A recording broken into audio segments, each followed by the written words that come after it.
Hello friends, so welcome to my channel. और आज हम अपने चंदा मामा के ऊपर बात करने वाले हैं, यानी कि हमारा इकलौता प्राकृतिक उपग्रह जिसे हम मून कहते हैं। वीडियो शुरू करने से पहले आप लोग हमारे चैनल को सब्सक्राइब कर दें और उस बेल आइकन को ज़रूर ऑन करें ताकि हमारे आने वाली न्यू वीडियो का अपडेट आपको सबसे पहले मिले। तो चलिए शुरू करते हैं। सबसे पहले हम ये जानेंगे कि इसका जन्म कैसे हुआ। तो हमारे चांद का जन्म हमारे अर्थ से ही हुआ है। वैज्ञानिकों का मानना है कि 450 करोड़ साल पहले एक थाया नामक उल्का पृथ्वी से टकराया था। उसके टकराने से जो पृथ्वी का 27% जो हिस्सा है वो अंतरिक्ष में चला गया। वही जो मलबा अंतरिक्ष में गया था वही मून बना। इसका कैसे जन्म हुआ ये तो हो गया। अब आते हैं इसके कुछ बेसिक इंफॉर्मेशन पे। जैसे कि इसका वजन 7.35 × 10⁻22 किलोग्राम है। और इसे ऐसे भी कह सकते हैं कि जो अर्थ है इससे 81 टाइम्स हैवी है, मतलब कि ये अर्थ का 1.2% है।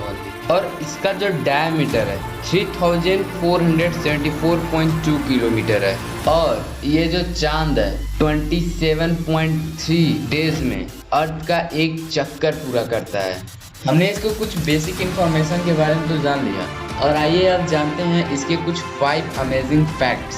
फर्स्ट, अर्थ पे रहने वाला हर एक मनुष्य चांद का 59% से ज़्यादा हिस्सा आज तक देख ही नहीं पाया है, क्योंकि वो अपने एक्सिस पे रोटेट ही नहीं करता है। इसलिए जो पीछे वाला हिस्सा है वो हम लोग नहीं देख पाते हैं। लेकिन हाँ, कुछ उपग्रहों की मदद से हम उस हिस्से का भी चित्र ले चुके हैं। सेकेंड, क्या आपको पता है चांद हर साल पृथ्वी से 4 सेंटीमीटर दूर जा रहा है। वैज्ञानिकों का मानना है जो चांद है वो आने वाले 50 अरब सालों में पृथ्वी का इर्द गिर्द एक चक्कर 47 दिनों में लगाएगा, जो कि इस समय 27 दिनों में लगा रहा है। लेकिन अफसोस ऐसा होगा नहीं, क्योंकि जो पृथ्वी है वो 5 अरब साल बाद ही सूर्य के साथ खत्म हो जाएगी। थर्ड, ये जान के आपको बहुत ही हैरानी होगी कि जो चांद आप अर्थ से देखते हैं ना कि वो कितना गोल दिखाई देता है, लेकिन वो गोल दरअसल है ही नहीं, वो ओवल शेप का है। दूरी की वजह से हमें वो एकदम सर्कल में दिखाई देता है। फोर्थ, चांद का गुरुत्वाकर्षण शक्ति कम होने के कारण उसका कोई वायुमंडल है ही नहीं। इसी वजह से उस पर उल्का पिंड गिरने का बहुत ही ज़्यादा खतरा रहता है, और उस पर बहुत ही ज़्यादा उल्का पिंड गिरते भी हैं। उस पर जो आप वो ब्लैक से दाग देखते हैं ना, वो उसी की वजह से हुआ है। अगर उसका वायुमंडल रहता तो उस पर उतने दाग नहीं दिखते, क्योंकि जो बड़े बड़े या फिर छोटे छोटे एस्ट्रॉयड रहते हैं वो उसके वायुमंडल में ही जल के ख़त्म हो जाते हैं, जस्ट लाइक अर्थ। फिफ्थ, जब आप सुबह में या फिर दोपहर में किसी बीच के किनारे जाते हैं तो वहाँ पर उतनी बड़ी बड़ी लहरें नहीं रहती हैं। अगर कोई तूफान आए तो वहाँ पर उतनी बड़ी बड़ी लहरें नहीं रहती हैं। लेकिन अगर आप वही रात के समय में 9 या 10 बजे के बीच उस बीच पे जाएं तो वहाँ पर बहुत ही बड़ी बड़ी लहरें उठती हैं। इसका कारण है मून, क्योंकि जो मून है वो अपने ग्रेविटेशनल फोर्स से अर्थ की तरफ खिंचाव करता है। उसका खिंचाव इतना नहीं होता है कि वो अर्थ पे कोई उतना बड़ा प्रभाव डाल सके, लेकिन हाँ, वो समुद्रों के वाटर में वो थोड़ी बहुत हलचल कर देता है। इसी वजह से हम लोग को रात के समय में वो बड़ी बड़ी लहरें दिखती हैं। आपने चांद के बारे में 5 अमेजिंग फैक्ट्स तो जान लिए। अब आइए ये जानते हैं कि जो थाया नामक उल्का पिंड था, अगर वो पृथ्वी से टकराया ही नहीं होता, हमारा चांद का जन्म ही नहीं हुआ होता, तो क्या होता।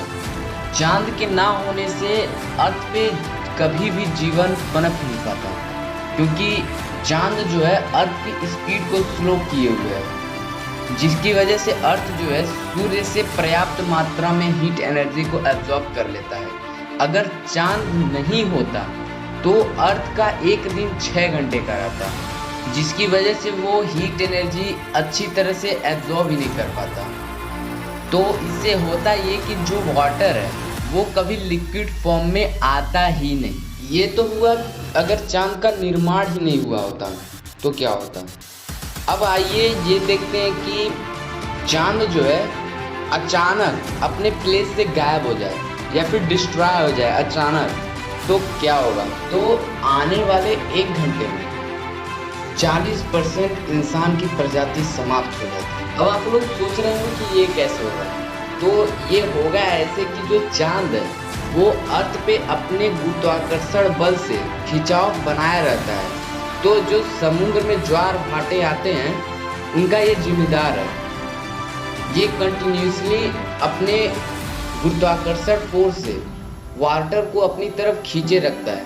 तो अगर अचानक इसका फोर्स खत्म हो जाए तो हमारे महासागरों में बहुत ही बड़ा वेव उठेगा और कोस्टल इलाकों को पूरा डुबो देगा। इससे इंसान की 40% आबादी सिर्फ 1 घंटे में ख़त्म हो जाएगी और जो 60% बचे हैं वो आने वाले 1 सालों में वो भी पूरी तरह से ख़त्म हो जाएंगे, क्योंकि जितना हमारे पास खाना और ईंधन रहेगा उतने ही देर तक हम जीवित रह सकते हैं, क्योंकि जो अर्थ का टेम्परेचर है वो इतना ठंडा हो जाएगा कि कोई भी जीव इतने ठंडे टेम्परेचर में रह ही नहीं सकता। और अगर कोई जीव बच भी जाता है तो वो 1600 किलोमीटर पर आवर की स्पीड से चलने वाली हवाओं से नहीं बच पाएगा। तो अब आप लोग समझें कि हमारे मून का हमारे लिए कितना ज़्यादा बेनिफिट है और कितना ज़्यादा इम्पोर्टेंस है। और अगर आपको ये वीडियो अच्छी लगी तो इस वीडियो को अपने फ्रेंड के साथ शेयर ज़रूर करें और उन्हें भी अपने मून का इम्पोर्टेंस समझाएं। Thanks for watching this video.